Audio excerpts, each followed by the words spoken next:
전자 뺏겼으니 자기가 산화가 된 거예요. 이 활성산소는 자기가 환원되려고 전자를 막 뺐어요.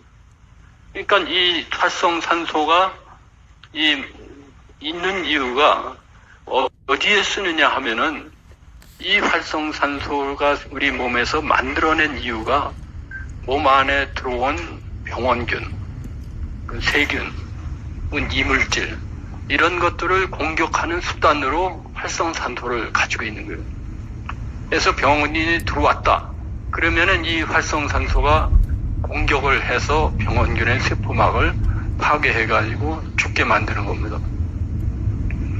그래서 이게 활성산소가 적당량 2% 정도가 있어야 되는데 이 문제가 요즘 세상에서는 사람들이 스트레스 많이 받고 오염물질 많이 있는 상황에서 살다 보니까 활성산소가 적당한 양보다 훨씬 더 많아지는 거예요.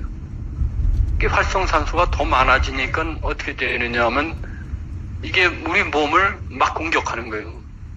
병원균만 공격하는 정도만 있으면 좋겠는데 그게 아니고 이제는 정상세포도 막 공격해서 탄 전자를 막 뺏어가는 거예요. 그 전자가 막 뺏기니까는 세포가 어떻게 되겠어요? 아이고 나 죽네 이렇게 되는 거예요. 그러니까 노화가 촉진이 됩니다.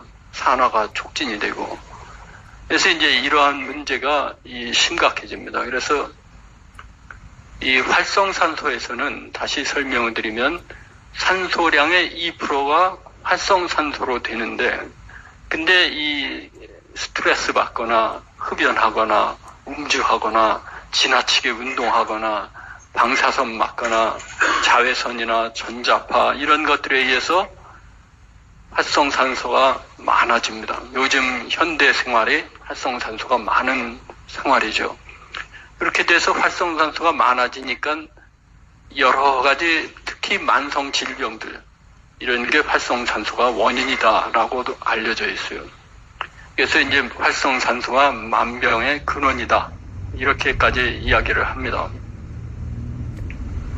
그래서 이런 것들이 예를 들어 가지고 이 스트레스, 공해, 튀긴 음식, 흡연, 방사능, 자외선, 대사장애, 염증 뭐 이런 것들이 다 해서 결국 이 활성산소들이 DNA를 공격을 하고 DNA가 손상을 입으니까 세포가 제대로 기능을 못하고 문제가 생기는 겁니다. 여러 가지 질병이 생기고. 그래서 그 활성산소를 다시 살펴보면은 우리가 산소 호흡을 하는 한 이거는 반드시 필요하고 또 생기지 않을 수가 없는데 세균을 죽이고 이제 그런 작용을 하기 때문에 근데 이제 과식하거나 스트레스 받거나 흡연하거나 과도하게 운동하거나 혹은 이제 우리 사는 환경이 안 좋거나 이러면은 활성산소가 과다하게 생기고 활성산소가 과다하게 생기면은 세포핵, 세포막, 미토콘드리아 유전자 이런 것들을 막 공격해서 질병이 유발됩니다. 그래서 이 활성산소를 어떻게 하면 줄일 수 있을까? 이게 이제 문제가 됩니다. 요거는 이제 이 활성산소가 왜 생기는가, 어떻게 생기는가인데 보통 이 분자라는 것이 핵이 이렇게 있으면 수소가 2개 있고 전자를 공유하는데 요 공유하고 있는 것 중에서 이것이 뺏기면 이탈 전자가 생기면 이 전자가 쌍을 이루고 있지를 못하는데 이 외톨이 전자가 있으면은 전자가 모자라서 전자를 뺏는 그런 성질을 갖게 되고 이것이 전자를 이루는 게 활성산소입니다. 그러니까 전자를 뺏으려고 하는 거죠. 이게. 다른 전자를 갖다. 그러니까 다른 이 세포에 있는 분자나 이런 것들이 전자를 뺏기면 그쪽은 산화가 되는 겁니다. 그래서 이제 활성산소 발생 원인은 스트레스, 뭐 세균, 자외선, 방사선, 지금 막 인스턴트 식품 이런 거 드렸는데 이게 현대인의 생활 환경하고 너무나도 비슷한 거예요. 그러니까 현대 생활을 하면서 활성산소가 없는 환경을 바라기는 어려운 상황입니다. 어쩔 수 없이 우린 이런 상태에서 살고 있기 때문에 그래서 이제 이러한 활성산소의 과잉작용을 막기 위해서 이 항산화제를 많이들 이야기를 합니다. 칼로리 제한하거나 항산화제 쓰거나 이런 걸 통해서 세포막이나 DNA의 산화 손상을 갖다가 방지하는 것이 바람직하다. 그렇게 해서 이제 이야기합니다. 요거는 이제 활성산소가 세포를 공격하는 과정, 세포에게 파괴되고 산멸되는 이런 과정을 다시 보여준 거고요. 그래서 질병의 90%는 활성산소가 원인이다. 그 만병의 근원은 활성산소다. 이제 이런 이야기까지 합니다. 뭐 배기가스도 원인이고, 뭐 유전자 변형된 과일, 뭐 태양열, 뭐 그 환경 오염, 뭐 이 전부 다 이제 활성산소 생성에 기여하는 것들이죠. 그래서 이런 그 항산화력을 우리가 유지를 하려면은 우리 몸에는 원래 그 활성산소를 2% 수준으로 유지하게끔 하는 장치가 있어요. 그게 뭐냐 하면은 항산화 효소가 있습니다. 그래서 디스뮤타제 같은 그런 것들이 있어서 이 활성산소가 지나치게 많이 생기면은 그거를 줄여주는 역할을 하는 효소가 있는데, 이것마저도 그나마 제대로 작용을 못하면은 이제 활성산소 때문에 이 산화성 스트레스를 받으면서 우리가 이제 노화 촉진되고 질병이 발생하는 거죠. 그래서 이것 때문에 이제 얘기되는 게 여러분들이 많이 이야기를 들어보셨을 건데, 항산화 식품의 이야기가 되는 겁니다. 그래서 항산화 식품에서 여기서 효소가 이 슈퍼 옥사이드 디스뮤타제인데, 이거는 우리 몸에서 활성산소를 제어하는 효소고요. 이마저도 성능이 제대로 안 나거나 부족하면 이제 이런 항산화 식품들, 이런 항산화 성분들이 있는 식품을 먹는 게 노화를 방지하고 질병을 예방하는 데 좋다 얘기되는 겁니다. 그래서 이야기되는 게 비타민 C, 비타민 E, 베타카로틴, 뭐 카테킨. 이 카테킨은 이제 이 녹차에 그 성분이 많고, 안토시아닌은 이제 블루베리 같은데 색깔 있는 과일에 많고, 여기 비타민 C는 대표적인 항산화 식품이죠. 그래서 암 걸렸을 때 비타민 C 대량요법 이야기하고 하는데, 비타민 C 한 분자는 자기가 산화되면서 전자를 6개를 줍니다. 그래서 이제 이 비타민 C 먹으면은 항산화 기능 덕분에 우리가 이 노화도 방지할 수 있다. 질병에서 회복하는데도 빨리 회복되고 도움이 된다. 이런 이야기가 나오는 겁니다. 그 비타민 C 대량요법 하는 거죠. 그래서 이런 그 항산화 물질, 식품들을 가지고 이 노화를 방지하고 활성산소를 줄인다는 게 지금까지의 방법입니다.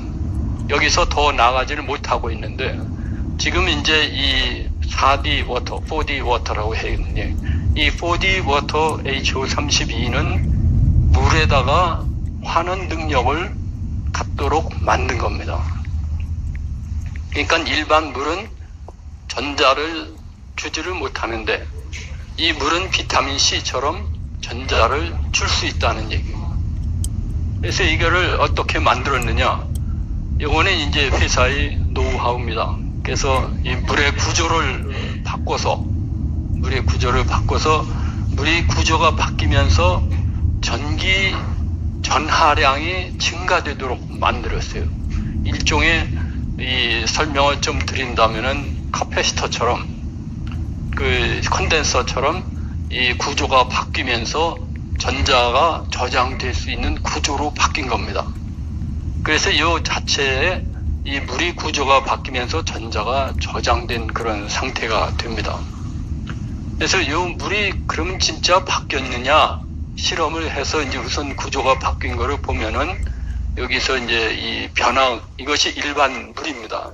이게 일반 물인데, 여기 보시면은 여기 3500, 3000 사이에서 흡수가 떨어집니다. 그럼 여기 3500, 3000 사이에서 흡수가 떨어지는 거하고 일반 물하고 비슷한 것 같은데요. 요걸 기준으로 한 거기 때문에 더 떨어지는 거를 볼 수가 있어요. 그래서 이런 또 새로운 피크가 이제 나오고, 그러니까 뭔가 구조가 바뀌었다라는 거를 알 수가 있고, 광학적 특성에서. 근데 저런 것만 봐가지고는 답답하니까 어떻게 했느냐 하면, 극저온 주사 전자 현미경이라는 게 있어요. 요거는 이제 이 극저온에서 얼음을 녹인 상태가 아니고 직접 관찰할 수 있는 현미경입니다. 그래서 이거 물을 갖다가 얼린 다음에 여기가 이제 여기서 물을 얼리는 장치가 있어요. 물을 얼린 다음에 그 안에서 나이프를 딱 잘라서 파면을 관찰할 수가 있습니다. 그래서 이 장치는 지금 키스트 전북 연구소, 복합재료 연구소에 거기서 이제 촬영을 한 건데요. 일반 그 증류수는 보시면 매끈합니다. 그냥 파면이. 자른 그 면이 매끈한데 구조가 완전히 다르죠.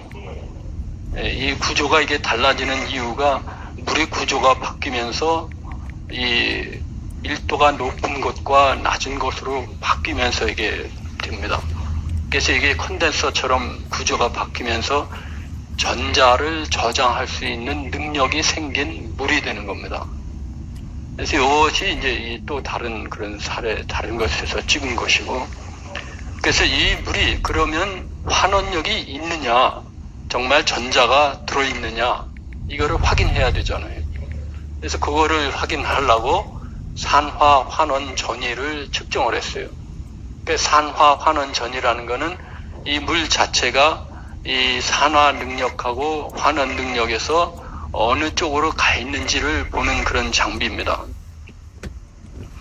그래서 이거를 재봤더니 이게 이제 이 일반 수돗물입니다. 그 일반 수돗물은 그 600 정도 나옵니다. 650mV. 근데 여기서 정수를 한번 하면은 그러면 이제 산화성 성분들이 이 염소 같은 것들이 많이 빠지면서 400 정도로 줄어들어요. 그래서 일단 정수가 이제 한 다음에 400 정도로 줄고 그 다음에 이거를 가공 처리를 하니까 367, 365 이렇게 줄어든 걸 볼 수가 있습니다.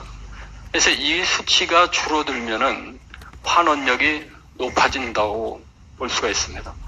그러니까 이 물은 가공 과정을 거치면서 물의 환원력이 높아졌고, 환원력이 높아졌다는 것은 이 물이 전자를 공유할 수 있는 능력이 더 높아졌다라는 이야기가 됩니다.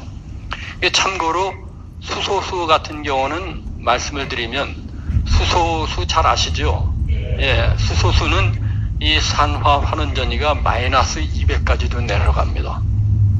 근데 이제 수소수는 문제가 이 마이너스 200까지 내려가는데 1시간 정도 있으면은 쭉 올라가 버려요. 그러니까 장기 보존이 안 되는 그런 문제가 있습니다. 예?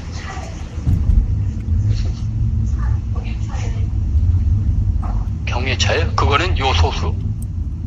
예, 그 경유차에 들어가는 요소수는 그거는 이제 경유 이 엔진에서 연소되면서 나오는 그 산화물, 특히 이제 그 질소 산화물 계열을 갖다가 배출을 안 되게 하고 억제하느라고 요소수를 씁니다. 그 원이 이제 이 407에서 386 이렇게 줄어드는 거를 이제 볼 수가 있고요. 요